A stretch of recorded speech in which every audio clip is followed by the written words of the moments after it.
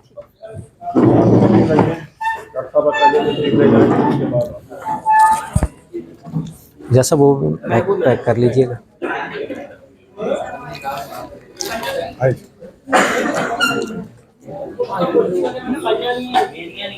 یہ لائبریری اسی طرح ہے جی جی یہ ہمارے جی میڈم یہ ادھر 2 کمروں میں بھی ہمارے پاس ہے یہ ریسرچ اسکالرز کے لیے یہاں پہ بنیادی سورسز بھی ہم نے ادھر رکھی ہوئی ہیں عربی کی 12,000 سے تھوڑی سی زیادہ ہیں کتابیں 12,300 کچھ کتابیں ہیں ہمارے پاس میری لائبریری سے بڑی میرے پاس 9 ہے اچھا اچھا ہاں سورسز تو سارے ہیں جی جی اور یہی ہوتا ہے کہ بچے